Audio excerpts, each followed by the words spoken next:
Welcome to Sports Strategies. My guest is Bob Hunter of Maple Leaf Sports and Entertainment, and we're discussing the expansion of Toronto's BMO Field. Bob, we spoke about the potential for the expanded facility to host more soccer matches and other sporting events, but the question of ground sharing with the Toronto Argonauts is now a reality after the purchase of the club by MLSE. How's the expansion project being amended in order to accommodate the Toronto Argos as a second tenant? Key piece is really the rebuilding of the north and the south end zone. As you can appreciate, the CFL football field is a lot longer than a TFC or Major League Soccer field. So, we're adding basically 20, 30 yards in each end zone. Demolition, especially in the north, is quite significant. So there were two group sales buildings there. There was a grandstand there that held almost 2,000 people. That completely disappears. South end zone, we've got 6 rows that we're going to have to convert to portable seats now. So exactly the same experience that you have today as to the distance to the pitch, but the reality is those seats have to come out for CFL football. In each end zone there will be actually artificial turf used versus natural grass, because the amount of time it's covered wouldn't allow us to use grass. So we've worked with the league to get their approval to convert the end zones with a proper transition, obviously player safety being critical, so that it will be artificial turf in the two ends. So that part of it. And then, you don't want to lose the atmosphere that you create for TFC in either end zone. So the south goes back to what it is with temporary. In the north, we're creating what we're calling a patio experience, so that we'll put 6 rows of seats in, but behind that will be a fairly significant party zone. Bob, can you explain how the reinforced turf upgrade that's scheduled for Phase 2 will allow the facility to host both soccer and CFL football during the same season? Well, that is actually an option that we have going forward. We've decided that in our initial year, till we actually understand how would I say, I don't want to say the damage, but the wear and tear that the CFL football will have on the turf, we've held off actually going ahead with that.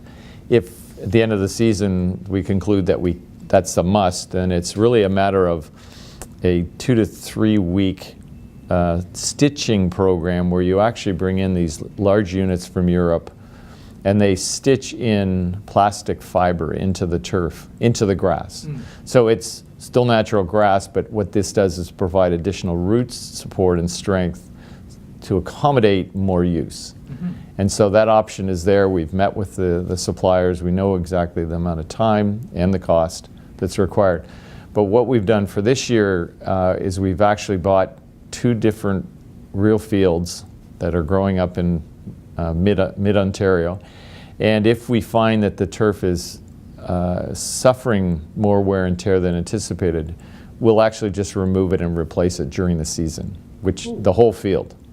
And we need about a week to do that, and we've got blocks in the schedule that we think we can. The differential this year is that TFC won't start till early May again, so and that Argos don't start till July 1st.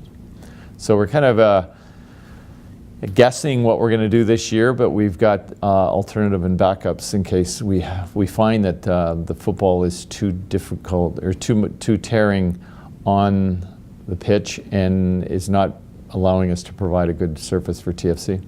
Now, Bob, you mentioned that the 2016 Grey Cup will be another major sporting event to be hosted by BMO Field. There's a distinct possibility that the playoff runs of both the Argos and TFC would overlap, and TFC conceivably could host one or more MLS playoff games at the same time. How much time will be needed to transition the stadium from soccer to CFL football and back, and what steps will be taken to accommodate both events in the likelihood they'll both be played here in Toronto?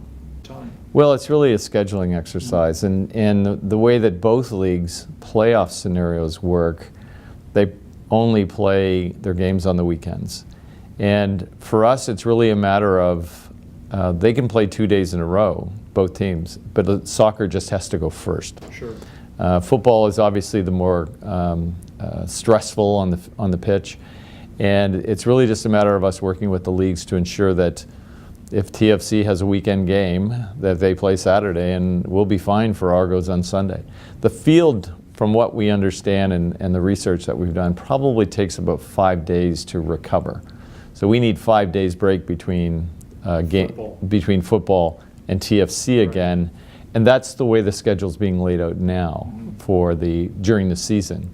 So we get into playoffs, again, the scenarios are totally always unknown. You don't know whether the away team, the home team, you don't know whether you're playing Saturday or Sunday. You don't really know until the last day of the season for both clubs. And then it's just a matter of how you organize the scheduling.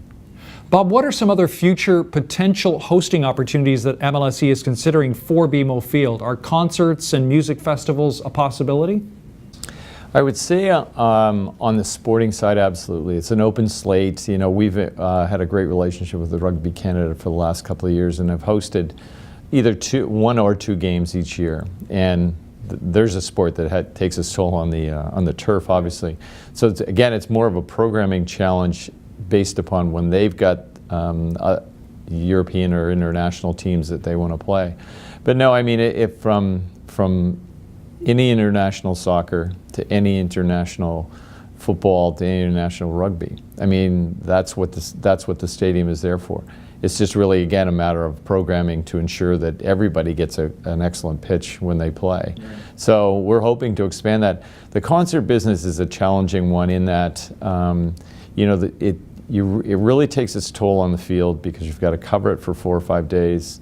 Weight is a big issue, obviously, because we have an underground heating and cooling system, underground drainage and aeration system that is installed at great expense. We really are cautious about any potential damage to that. So, you know, the amphitheater sits 200 yards south of it.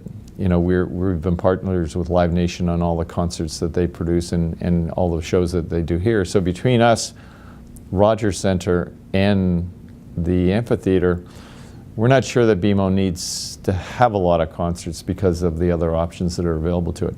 We'd love to do the business because people want to be outdoor in the summertime, but we got a beautiful amphitheater there, and I think they'll end up hosting most of it. Bob Hunter, thank you very much for joining us on Sports Strategies. We hope to chat again very soon to discuss the progress and eventually the completion of the facility. You're welcome. It's great to be on the show. Once renovation is completed in the spring of 2016, BMO Field will be transformed from a soccer-specific venue to a state-of-the-art, multi-purpose facility capable of hosting several different sporting events in a number of unique configurations. It represents the evolution of the 21st century sporting arena, where athletic endeavors, design, and technology coincide to provide the ultimate fan experience.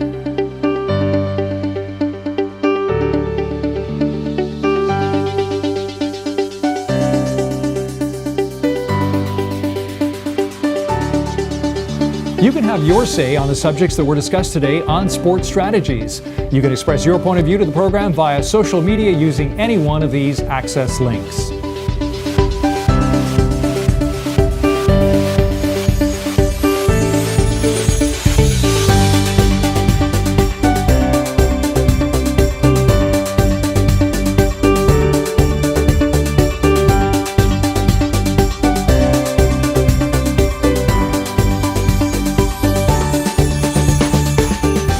Well, one of the exciting things that the organizing committee for the Toronto 2015 Pan Am Games put into place, one of the mandates is that any facility was going to come with sort of a skin in the game from a community that was going to host that facility. So again, the funding model is effectively and very generally, we'll bring you 66 cents on the dollar, you come up with the other 33 cents, and you've got yourself a world-class sport facility of some sort.